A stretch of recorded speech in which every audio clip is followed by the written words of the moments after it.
We begin our service remembering Karl Kanter as we look into the book of Psalms for comfort. There it is written, Esayinai el heharim, me'ayin yavo ezri. Ezri me'im Adonai oseh shamayim ba'aretz. I lift up my eyes to the mountains. What is the source of my help? My help comes from the eternal, maker of heaven and earth. God will not let your foot give way. Your protector will not slumber. Behold, the protector of Israel neither slumbers nor sleeps.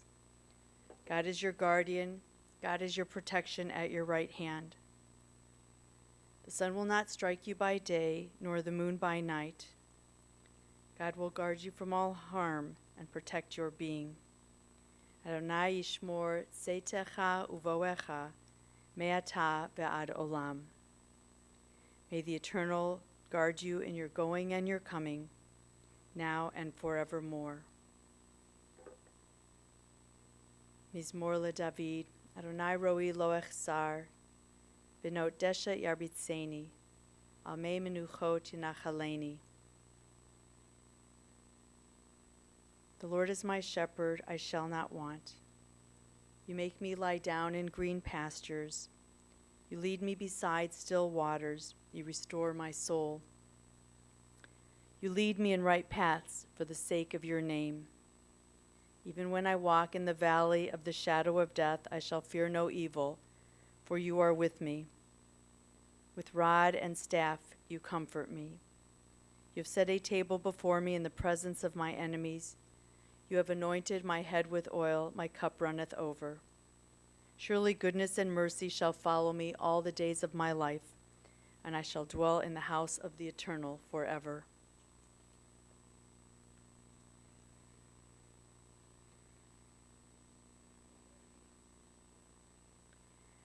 Death has summoned our beloved Karl Kanter.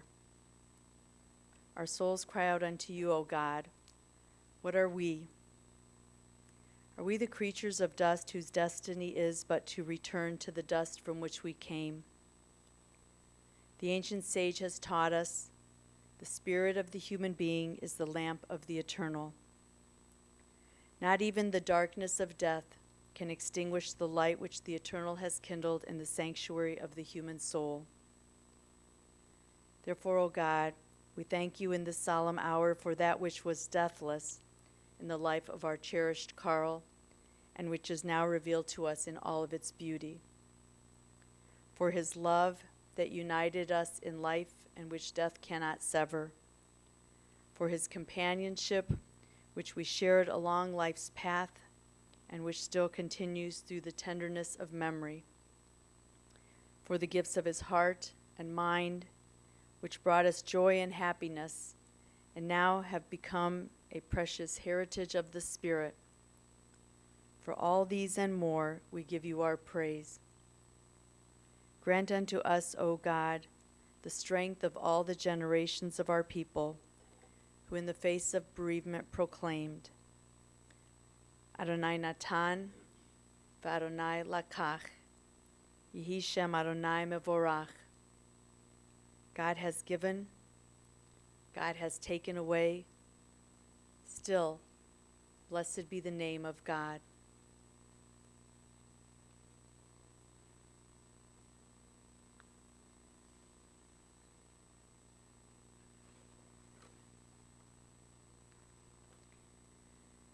This week's Torah portion has the unusual name of Chaye Sarah, which means the life of Sarah. However, point of fact, this portion tells us of the death of our matriarch Sarah. Further, the portion divulges her age with another irregularity. The portion says Sarah was 100 years and 20 years and 7 years, when it could have just told us she was 127 years old. The rabbis tell us that this is because Sarah would not be remembered by her death, but rather by her life. Naming the portion Chaye Sarah, the life of Sarah, conveys to us that it is one's life that matters. and the rabbis determined from the unusual way her age is noted that Sarah's life had many distinct stages, as if each unit was its own lifetime. It seems so fitting that Karl Kanter's passing is associated with this portion. These same lessons hold true for his life. As we remember the life of Karl, we want to consider not these last few years or weeks, but the totality of a life. Gathering today as family and friends, we are keenly aware that the life of Karl is what mattered. And like the matriarch of the Jewish people, Sarah, the patriarch of this family, Karl, lived his life in very distinct chapters. Every stage had its own story to tell. The story of the first stage of Karl's life began with his premature birth while visiting family in Poland on July 30th, 1927.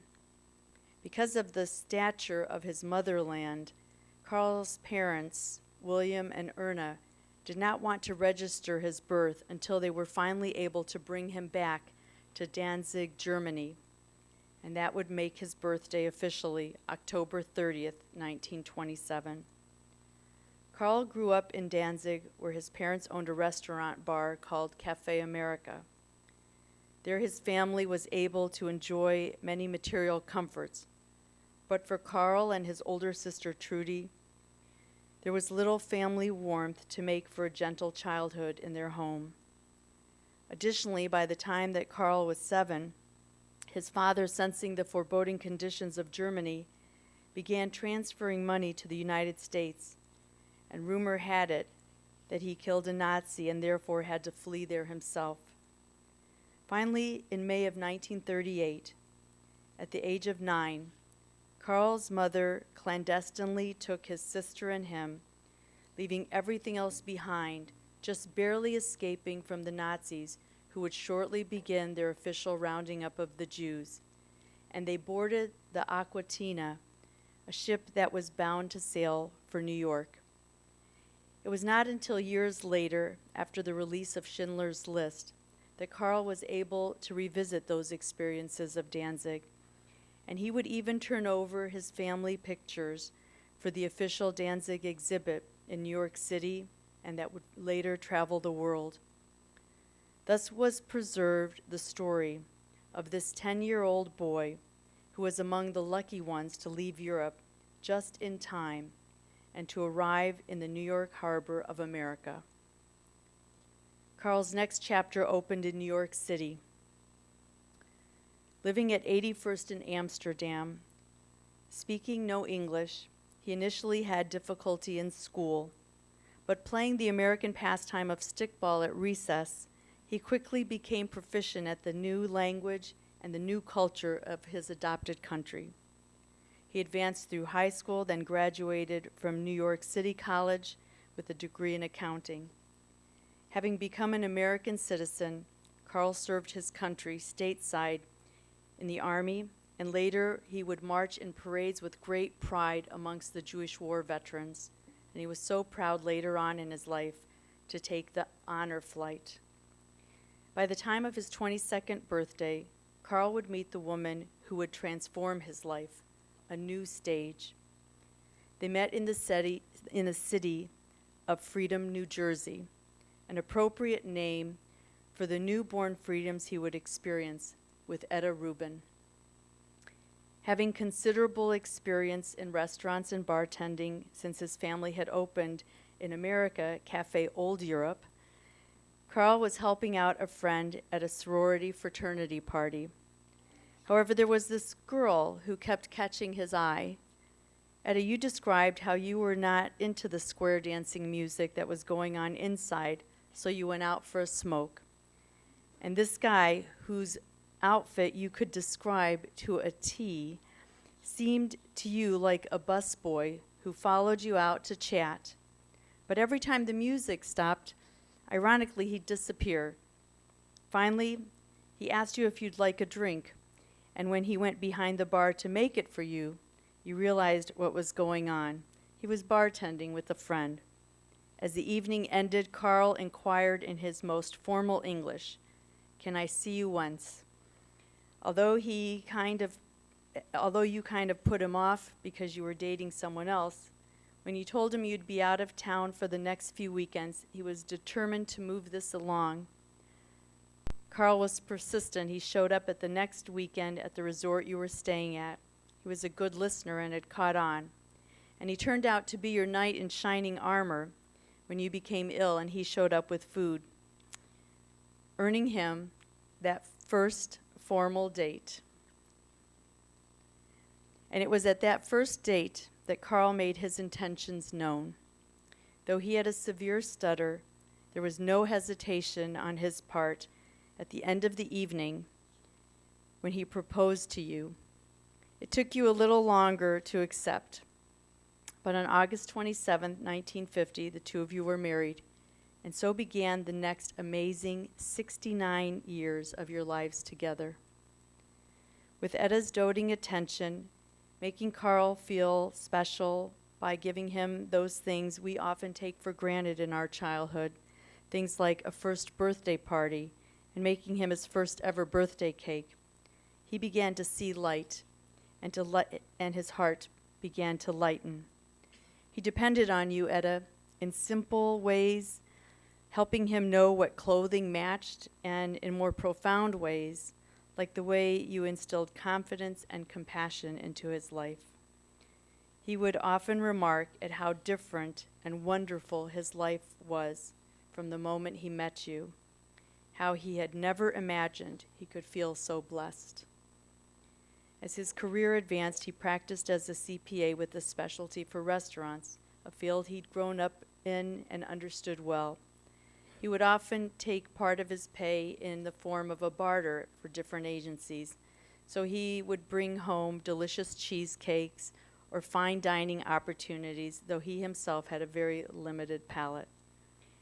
He had other accounts also with a tube sock company, and you had an abundance of tube socks. And with a candy manufacturer, he had an abundantly sweet tooth. And the girls could go shopping in stores with his great connections at Bonwood and Teller for sweaters or at Tiffany's for necklaces. He was a simple man, and yet he appreciated the finer things, especially when it came to his cars. He was obsessed with his Cadillacs and Lincolns and was so happy when he finally got his red convertible. There was a sense of pride and freedom for Carl, markers of how far he'd traveled and how far behind he'd left his sorrows. Indeed, the man had traveled here as a small child and began to travel the world as an adult. He made it to Spain and Portugal and Italy on multiple occasions, and he loved cruises with over a dozen of them at various stages of his life. Amongst his favorite experiences was the time that Carl and Etta were able to travel to Israel. Imagine if the Jewish homeland had been there for him as a young boy. And indicative of his personality, when he and Etta went to New Zealand and Australia, Carl took advantage of an offer for a free bungee jump off that huge bridge for those over the age of 65. At age 67, he qualified, and though he jumped feet first instead of the way he was instructed to go head first, he would describe that as amongst the greatest experiences of his life, or the stupidest thing he ever did. Carl was pretty much up for any kind of experience and would surprise you with his adventurous spirit. That would be especially true for Andrea and for Barb. Carl was an attentive father with a great desire to do for the two of you what he had wished his own father had done for him. After 5 years of marriage, the two of you came 2 years and 1 day apart. As Barb said, anniversary celebration babies? Andrea and Barb are going to share with you some of their fond memories of their father. You have so many stories of the times that he let you know how special you were to him, and also of how he purposefully made sure that you stayed close. In his generous and creative way, he might surprise you with a pizza sent to your dorm room, or with cash stuffed in alongside Jordan almonds, Who knew money had germs then? He always had a little something for you at every holiday. Having grown up in darkened times, Carl wanted to bring such light and joys, small and large, into your lives. He was clever in the way he did this, whether it was taking the time to change a caption under a New Yorker magazine cartoon to entertain you, or finding the perfect birthday card that was worthy of both of you. Carl wanted to give you the life he had missed. He moved you to Livingston, New Jersey, where you'd have a delightful childhood, which included Jewish summer camp and all of your friends welcomed at your home. He loved that your friends filled the house, and Carl often asked about them. Carl made sure you were both educated, well educated. You had your choice of professions. According to Carl, you could be a doctor or a lawyer. He was proud of you both as you earned your law degrees, but even more so as you became the strong women that you are, and even more so for creating the warm families that he adored. Carl welcomed his sons-in-law into the family, and he trusted John and Bill to be caring partners for his cherished daughters. And Carl was thrilled to become a grandfather for Corey and Alex, Brad, Ryan, and Hallie. Your childhood was filled with wonderful memories of Carl doing the things to keep you entertained, many of which would end with him reminding you, "Don't tell your grandmother," and always with that characteristic smirk or smile. It was your secret that he'd take you out for the fourth meal before it was a thing, or slip you some cash whenever he saw you. Visits to Delray in Florida were always fun, and he'd even take you on adventures like to the Lyon Country Safari in Florida, a family cruise to celebrate your grandparents' 60th anniversary, another adventurous time for Carl as he climbed the falls with you. He'd do anything to be with you kids. I feel blessed that I got to meet Carl for many happy occasions at the bar and bat mitzvah ceremonies of the Shane gang and at so many family affairs that we shared together. And how blessed Carl was to also have the opportunity to share in Abby and Alex's later years, to welcome your spouses, Nick and Callie, and two great grandchildren, Lincoln and Reese. With his growing family, that stage of Carl's life was so full and so fulfilling. Then came the point when it became clear that Etta had the only eyes on the road while Carl was driving the car. It became the stage, the time to come closer to the girls, not just for holiday celebrations and family events. Carl's life had been shrinking from his involvements as a Mason and in the Lions Club, in B'nai B'rith, and in his Temple's Men's Club. He was no longer able to participate in his card games or do his travels. So coming to Cleveland in 2015 was also going to give Etta the support that she needed. These were not easy years for Carl as his health began to fail him. But here is where we turn back to the Torah portion. While the beginning of the portion was about Sarah's death, at the end of this portion we are told of our patriarch Abraham's death as well. Abraham had the blessing of seeing that his son Isaac had acquired a wife, and that he and Rebekah were ready to carry on the family values and commitments.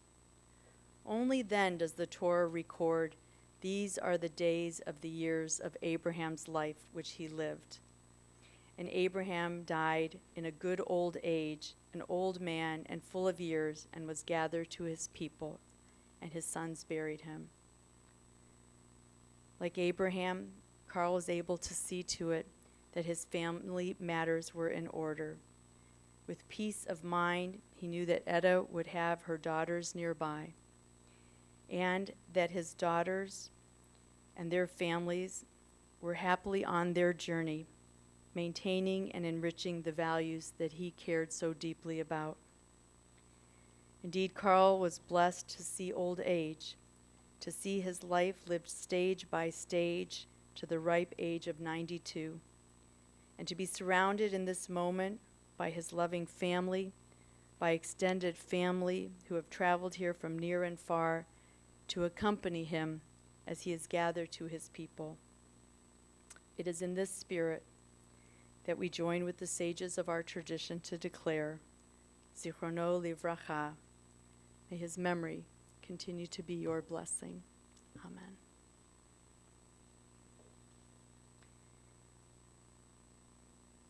I'd like to call on Andrea and Barb to share their memories, and they'll be followed by two of Carl's grandsons, by Brad Shane and by Corey Rubin.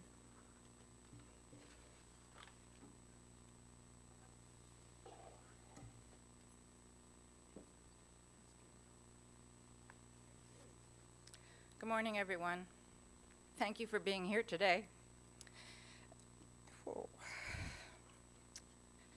It means so much to me and my family to have you here with us to remember our dad. And I know how very much it would mean to him. As all people are, Dad was a mixture of many contradictory qualities that made him unique, and to us, hugely lovable and loved. I could simply tell you that he was a great father, handsome, hardworking, totally devoted family man, and that would be the truth. But I'd rather paint a fuller picture of him, one which I know many of you will appreciate. My father worked hard to provide for us. He finished college only because of my mom's insistence. His parents would have preferred him to continue managing the bar and waiting tables at the family restaurant. Dad earned $35 a week when he married my mom, and they owned a bridge table and chairs and a bed. He waited tables on the weekends until we were teenagers to provide the lifestyle we had in Livingston, New Jersey. He loved being a waiter, I think even more so than being an accountant. He liked talking to anyone and everyone. He used to say that being a waiter was the greatest job. You're never hungry, you get paid immediately, and you have cash in your pocket every day. He loved certain food and thought he was quite the gourmand. More truthful is that he had plebeian taste. Nothing should have any spice in it. Bland was his preferred taste, and therefore everyone else should want that too. Every Sunday night, Bill would really struggle to make something interesting that he would enjoy. We're not meat eaters, so that was challenging. The pizza on the Big Green Egg was a huge hit. Anything with shrimp would also work. He would rail daily about the awful kosher food at Wiggins' residence, the assisted living community where he lived. The food there wasn't awful. It just had some flavor. He said repeatedly, if I were the chief rabbi, shrimp would be kosher. We were not rich. Dad was frugal. He was always uncomfortable as a patron at a nice restaurant. We tried to hide the prices from him. He disliked going to the country club. He felt like an imposter. So we knew to keep him away from there too. Restaurant food was judged by how much was on the plate, not by how it tasted. During a recent hospitalization, I ordered him a huge array of foods for dinner. He was mortified. How much is this going to cost? He asked me. I reassured him it was included, and he was so relieved. Few things made him happier than just hanging out with Barbie and me. It was a given that when Daddy got home, he would take us out for ice cream or to the baseball fields where we would watch our male classmates play. Yes, this is before Title IX. I remember sitting on the stoop with Barbie to wait for him each summer night like it was yesterday. He was happiest when we would bring our friends over to hang out at our house. That was always true, and there's so many of you here today who would felt his warmth and joy when you were around. Dad was extremely proud of being an American citizen. He emigrated here, as Rosie told you, at age 10. Citizenship happened at age 17. He joined the Army the next year. He always talked so proudly about serving this country. He would march every Memorial Day with the Jewish war veterans in the town parades, and he preferred to get the free care at the local VA. Imagine the debates with me about that, his local healthcare concierge. My dad also loved to drive. He would take any opportunity to take a drive around town. Going to the dry cleaners or the drugstore were not chores to him. He enjoyed being out and about for any reason. Mom and Dad would command Barbie and me to get in the car every Sunday, and we would just drive all around New Jersey. No seatbelts in those days. They were a few years before he moved here permanently, and he was still driving when he and Mom would visit for a month each summer. No exaggeration, he asked to take my dry cleaning to the dry cleaners every day. He had such a nice relationship with Jeannie the clerk, I couldn't deny him. I just spent way more on dry cleaning those few months. It was a risky proposition, though. I knew his eyesight was failing. He also watered all the plants in my house every day, including the plastic one. Okay, a few more sweet memories revolve around cars. He won an ugly green 1963 Rambler at the Kiwanis Carnival in Livingston, New Jersey. Later on, he thought it was more important to look successful for his clients, and he started to drive the fancy cars. His relationship with his Mercedes ended poorly. It was the worst performing Mercedes ever built. It would work intermittently. I used to joke that it had a Jew detector inside, and that's why I didn't like my dad. For a man who escaped the Nazis, I know this is kind of raw humor. Anyway, the car inexplicably died on the New Jersey Turnpike one day, and Dad literally walked away from it forever. Needless to say, he never bought a German car again. When we were in high school, he drove the most ugly, garish red Cadillac. I was mortified by his vanity license plate, I'm a CPA. One of the most difficult parts of his last years was losing his eyesight and the ability to drive. Dad was extremely friendly. He would talk to anyone and everyone. I think this is why he loved to travel with Mom so much, more people to meet. He thought perhaps based on his experience growing up in occupied hostile Europe, that you would get better treatment from people with gifts and tips. Sometimes these were inappropriate, and this was a problem. Dad was good with numbers. His handle during the CB radio years was pencil pusher. I used to marvel at how his fingers would fly over the adding machine keys. I realize there are some people in this audience who do not know what adding machine is.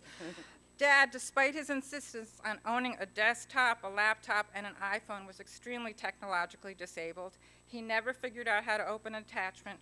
He barely knew how to answer his phone. He did keep excellent records, though. Everything was labeled and in a file.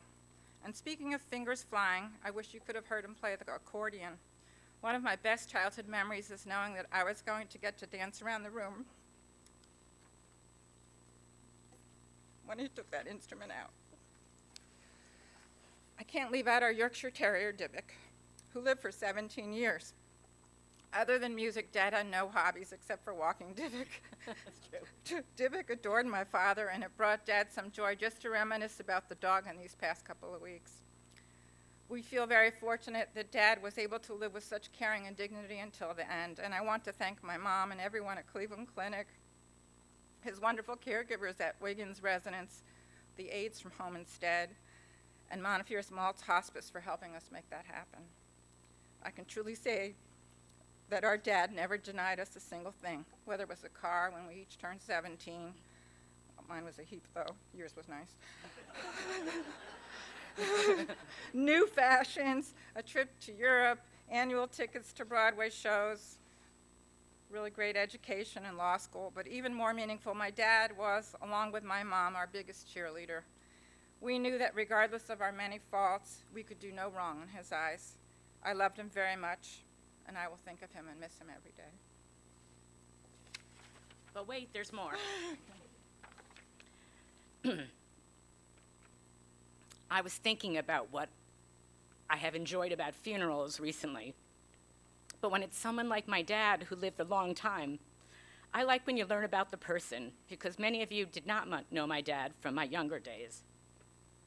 And putting aside any teenage angst or issues we may have had during my 62 years, my dad was a pretty great guy, and I always knew he loved me and was very proud of me. We have some great memories of times with my dad, from as early as I can remember. My dad always celebrated my sisters and my half-birthdays. As you've heard, we are exactly 2 years and 1 day apart, and yes, she is older. He'd take a birthday card and cut it in half, and take money and cut that in half as well. We each were sent half. Our tradition always was that we would go somewhere together and tape together the money and buy something for ourselves. It made us feel special, and it started with $1, progressed to a $20 bill, and by last year it was several $100s. Imagine Andy and me in Alson's or Nordstrom's deciding upon a pair of earrings or scarf, and then my sister whisking out a large tape dispenser and explaining to the baffled salesperson what was going on. Early in life, I also remember my dad coming home from work and quickly changing his clothes and taking my sister and me to the local ball fields. We watched the boys play baseball. We didn't compare our notes, so this is interesting. Ran around and hung out with him. He was the first one to give us money when the Good Humor truck came singing down the street, and he'd be the first one to buy ice cream for every kid there. My dad was the one who made our school lunches, and his idea of what was a sandwich was 2 pieces of bread with maybe 1/2 piece of turkey or a tiny smattering of peanut butter right in the center of the bread. To this day, neither Andy nor I can eat a sandwich with more than 1 slice of anything. My dad had a bunch of diners at the Jersey Shore as clients. Every time he went there, he'd come back and make dinner. It was always the same thing: frozen lobster tails, shoestring French fries, and cherry cheesecake. When I got older, every time I came home from Atlanta from law school, sure enough, he'd bring home a giant cherry cheesecake, which I brought back with me as a footrest on the plane, and everybody came over for cheesecake. As a young teen, he taught my sister and me how to do payroll for the diners. So there we would be with the giant payroll board on Sunday nights in his home office, listening to Herb Alpert and the Tijuana Brass, and calculating the taxes for the diner workers. He paid us $15 an hour to do that. Not a bad job for a 13-year-old. He and my mom created fun traditions for us, like on Christmas Day, we'd always go into New York for a Broadway show and dinner. We would rotate who got to choose the show and restaurant, and my dad's choices were doozies. Ask my sister and mom about Dr. C'est La Vie's Magic Theater. As a college student, I loved when he'd send me cartoons from the New Yorker magazine. He'd white out the caption and put in one relating to me. Or out of nowhere, as Rosie mentioned, but it's such a memory, there'd be a knock at the dorm room door, and there would be a pizza person delivering a pizza to me at college that my dad had ordered from our home in New Jersey. Or he'd send me my favorite candy, I'm the Jordan Almonds gal, and when I'd opened the box, inside was always money hidden in the box. He was so thoughtful and sweet, he never missed a holiday, didn't make a difference if it was Groundhog's Day or St. Patrick's Day. My dad never did talk much about his childhood, but we knew it was rough. He worked so hard to create a life for us, just like he always wanted. He was caring, funny, and loved all the trappings of a suburban life. Simple things made him happy: sitting down at the piano, playing by ear, walking with one of his organizations at the Memorial Day parade, or playing his accordion with us dancing around. He worked hard to be a good son to his parents. Many weekends we would drive from New Jersey into Manhattan to visit my grandparents. That was usually a pretty stressful scenario, but we'd always make it fun by stopping at Zabar's and waiting for the chocolate croissants to come out of the oven, and back then everybody just grabbed at them. He was the first to buy new gadgets. I remember the first microwave he came home with. It was gigantic, and we had no idea what it was. But he read the directions, and in went a whole chicken, and we watched it go around and around, and it came out looking just like a raw chicken, but he wanted us to eat it. I remember that. And then he bought this new game that you played on your television. Imagine that. It was the first Pong game, and we were so thrilled. And when he came home with the very first car phone, it came in this huge box that you lugged to your car and connected into your cigarette lighter. I remember when he came home with a moped, and we zipped around on that thing. I knew exactly where my dad kept his candy stash in his office. Bottom right drawer, he always had butterscotch and sour lemon hard candies. I know I was very lucky that my dad lived till 92.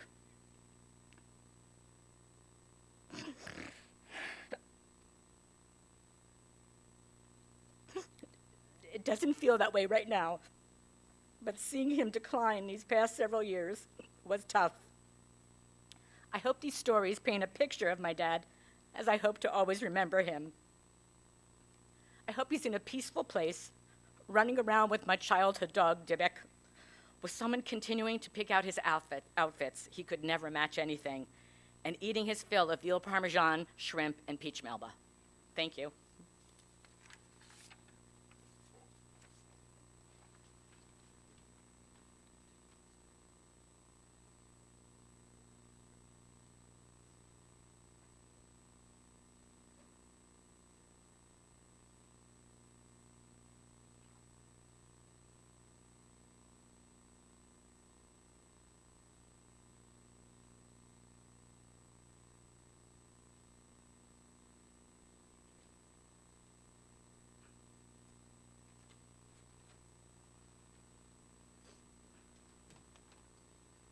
morning.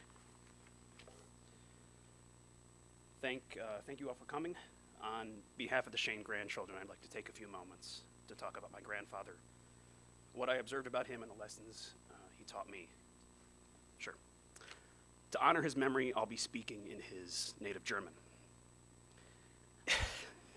Ich danke Ihnen allen, dass Sie gekommen sind. Ich möchte mit meinen Großvater. No, I'm just kidding. Excuse me. You know, if you had asked me a few weeks ago, before the concluding chapter of his life began, to to reflect on what I've learned from being his grandson, I would have felt challenged. Our relationship, while tangible and wonderful across 31 years, was never traditional. But this process goes strangely. It happens slowly at first and then all at once. But now we're here, and now it's final. And this changed my inner monologue and my self-reflections. We start to share more stories, and we unlock memories. I opened up to what I have learned as a direct result of his life. My relationship with him has shaped who I am today. These are a few things he taught me. He taught me basic accounting, debits to the left and credits to the right. He taught me generosity. Every time I would see him, he would pull me aside and slip me $50, ever so shyly, and tell me not to tell my grandma. You know, later in life, as his memory started to slip, I could do that more and more. He taught me to embrace balding, to hate the food at Wiggins, to enjoy a good nap every now and then, to seek out your drunk uncle at Thanksgiving and debate politics even if you had no idea what you were talking about. He taught me to always order dessert, and that little diabetes should not get in the way of chocolate lava cake. He taught me to be charming, to be kind. He would seek out my friends, always remembering them. The strong Italian one, the fraternity brother, another Sigma Alpha Mu generations apart. He remembered these aspects of their lives and took pride in it. He never wanted to be the center of attention, but be effusive and pleasant and charming with them. They became his grandchildren by extension, and I really love that about him. He taught me to be persistent with relationships, to let your partner shine. You know, he was married to my grandmother for almost 70 years, as you've heard. And if you get a moment and you don't know the full story, you should ask her about how they met. It's nothing short of adorable. You know, ask my girlfriend what it's like to be with me for just 70 minutes, and you'll get an idea that I still have a lot to learn. He taught me to seek out strong women. He married one. He raised two of them. They were his greatest gift. He was always in their shadow, but it's where he wanted to be. It was his inclination. I learned much from him, and I carry these lessons forward, and he will be missed. Thank you.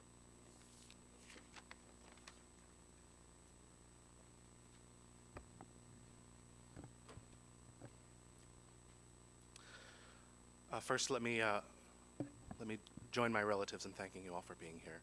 It means a lot to all of us. Although I'm pretty sure I remember Grandpa saying he wanted a destination funeral, but that's fine. There are two things about him that I will remember fonder than all of the others. The first was his sense of humor. He loved a good joke, and he loved both the kind of joke that was crafted and had a setup and a punchline. He loved to torture the server at a restaurant by making them sit through a joke when they first came to take our order. He also loved the kind of joke that was more just to sort of put someone off their guard, and it amused him no end to be able to do this. Again, he loved to prey upon the servers at restaurants. We would be the whole family, 12, 15 of us at a table, and before the poor waiter had a chance to ask any questions at all, he would say, one member of the family here has been bungee jumping. Try to guess which one. There was a brief period. I know my mom will remember this, and maybe my brother, maybe others, I don't know. There was a brief period in the early to mid-90s when he decided he didn't want to be known as Grandpa anymore. He wanted to be known as Genghis, as in Genghis Khan. And his reasoning, which was solid, was you don't meet many Genghises anymore. It's a name that really had kind of fallen out of favor. So he was going to bring it back. this lasted for a few months at least. And my mom would reference, it's your grandparents' anniversary, so you got to call Grandma and Genghis. And I'm pretty sure there were T-shirts too, right? T-shirts were made with Genghis on them. It didn't take, I don't know why. But I think for him it was about the kind of guilty amusement that he got out of just sort of doing that sort of silly thing just to sort of tilt the universe off of its axis. The other thing that I will remember most fondly about my grandfather was his dedication to ensuring joy for all of those that he loved. This has been, I think, well communicated by my mom, my aunt, and my cousin. But one thing that my grandfather did better than almost any other relative I have known is sacrifice himself for the enjoyment of his loved ones. When I was 8 or 9, I was visiting my grandparents in New Jersey. My grandfather was in his mid-60s already, and the two of us climbed the steps of the Statue of Liberty all the way up to the Crown, which is the highest you could go at that time. As an 8-year-old child, I'm embarrassed to say that I definitely took him for granted. I did not realize what a difficult thing this was for him to do. This was a lot of steps. I meant to look up how many. I have no idea. But he developed a Charlie horse. He was off his feet for about a week after that. I remember being a little bit confused because I didn't know what a Charlie horse was. I thought it was a character from a TV show. Regardless, he didn't complain. He didn't hesitate. Several years later, when I was 12 or 13, I developed an obsession with roller coasters. I was visiting my grandparents again, and he and I, just the two of us, went to Six Flags, where he spent the entire day doing nothing but waiting in lines with me. I think about that now, and I'm just, it's moving and inspiring to think that he didn't have a second thought about sacrificing that part of himself just to give me a day of joy. And it was a great day. It's a great memory. It's not just that he would slip each of us a $50 bill every time we saw him, although that was nice. By the way, I felt a little bit betrayed at dinner last night when finally, after years of don't tell your grandmother, it was revealed to her that this had been going on. But I should have known my grandmother well enough to realize what her response would be, which was, your grandfather was not that good at keeping secrets. But it wasn't just that he was generous with his money, it was that he was generous with himself, with his comfort, which he would sacrifice for others, with his time, which was nothing to him compared to providing some happiness for the other members of the family. So I consider myself incredibly lucky to have had a grandpa like Genghis, and I will cherish my fond memories of him for the rest of my life. Thank you again for coming.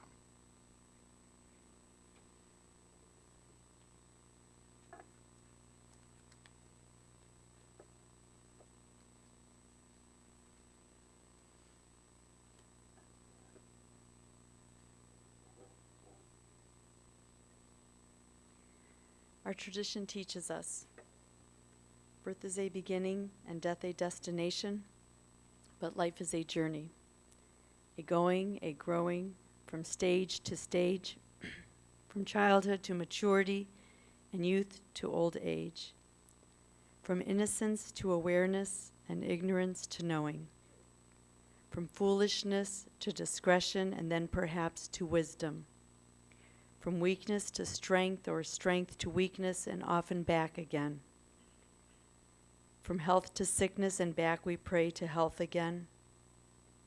From offense to forgiveness, from loneliness to love, from joy to gratitude, from pain to compassion, from grief to understanding, from fear to faith, from defeat to defeat to defeat, until looking backward or ahead, we see that victory lies not at some high place along the way, but in having made the journey stage by stage a sacred pilgrimage. Birth is a beginning and death a destination, but life is a journey, a sacred pilgrimage made stage by stage to life everlasting. We take a moment now as we silently remember the stages of Carl's life and reflect on the love and caring that he gave to those he cherished.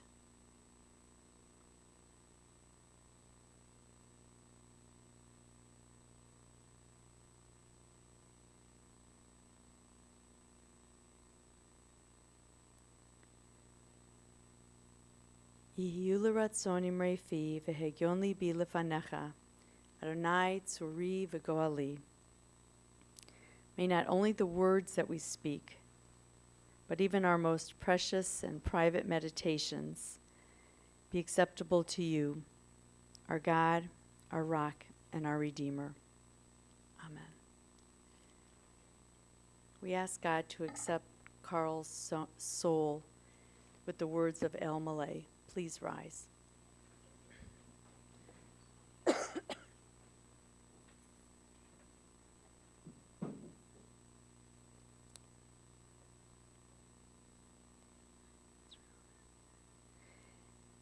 El Malay Rachamim Shochein Ba'amromim Hamtzei Menucha Nechona Tachat Kanfei HaShechina Im Keroshim Utehorim Kezohar Harakia Mazhirim Et Nishmat Chaim Ben Yisrael Ve'erna Shahalach Le'olamo Bal HaRachamim Yastirehu Beseter Kenafav Le'olamim Bitzror HaChaim Et Nishmato Adonai Hu Nachalato V'yanuach b'shalom al mishkavo v'nomar Amen. O compassionate God, eternal Spirit of the universe, grant perfect rest in your sheltering presence to Karl Kanter, to Chaim, son of Yisrael and Erna, who has entered unto eternity. O God of mercy, let him find refuge in your eternal presence, and let his soul be bound up in the bond of eternal life. God is his inheritance. May he rest in peace. And let us say, Amen. You may be seated.